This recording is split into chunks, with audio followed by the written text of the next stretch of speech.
Mr. Clever tended a brown and white cow, her hide as glossy as chestnuts.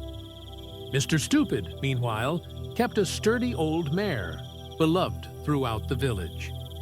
One moonless night, both animals were due for the same miracle, birth. The stillness was broken by restless hooves and anxious lowing. Only Mr. Clever, always alert, awoke. He saw his own cow nursing a calf, and noticed his neighbor's stable was dark and silent.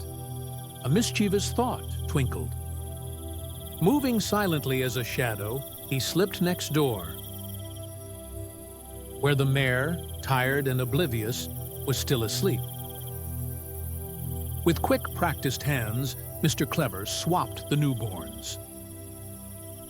The colt he cradled back to his cowshed, and the calf he left with the unsuspecting mare.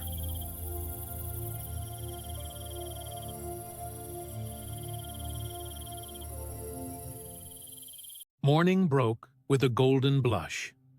By the time roosters began to crow, Clever was ready with his story. Friends, neighbors, gather round, witness a miracle. By the grace of nature, my cow has given birth to a splendid colt. A crowd assembled, scratching their heads and peering into the hay. Some giggled, some murmured, but all were impressed by Mr. Clever's unshakable confidence. Meanwhile, across the lane, Mr. Stupid entered his stable only to find a bewildered calf beside his old mare. Clever, you thief, that's my colt you have there. Steal? Never. It's a strange twist of fate, my friend. A freak of nature. My cow has given birth to a colt. And look at you. Is it not just as strange for a mare to give birth to a calf? Their argument spilled into the village square, the crowd growing ever larger, buzzing with opinion. Unable to agree, the villagers urged the two men to seek out a judge in the neighboring town. Setting off with their animals, they came upon a clearing. There, they encountered a dapper rabbit, his ears tall and twitching. The rabbit listened to their competing stories, his nose quivering in the breeze. I will judge your case, but proper justice requires time.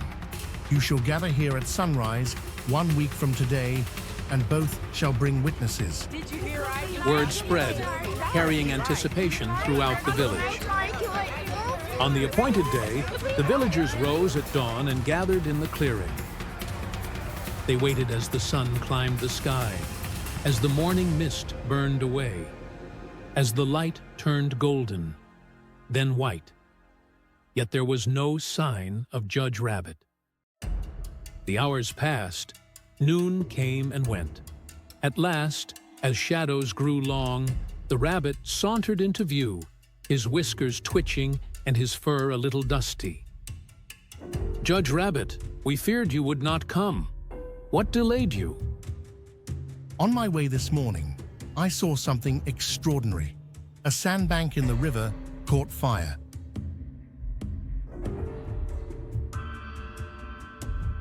I spent the day racing back and forth, bringing water in a wicker crate to put the fire out. Sire Judge, forgive me, but that cannot be. A sandbank cannot burn, and a wicker crate cannot carry water. Nature itself protests. Exactly, Mr. Clever. If a sandbank cannot burn, if a wicker crate cannot hold water, then how can a cow give birth to a colt or a mare to a calf?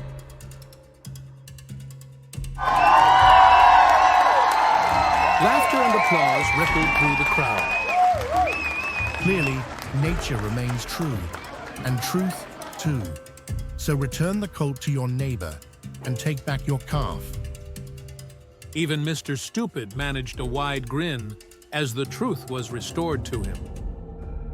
From that day forward, whenever disputes clouded the village, people called on Judge Rabbit for wisdom. Having learned at last that while cleverness may dazzle, it is truth and wit together that settle all things right. And so the village, with Judge Rabbit's help, slept peacefully, each animal at last where it belonged.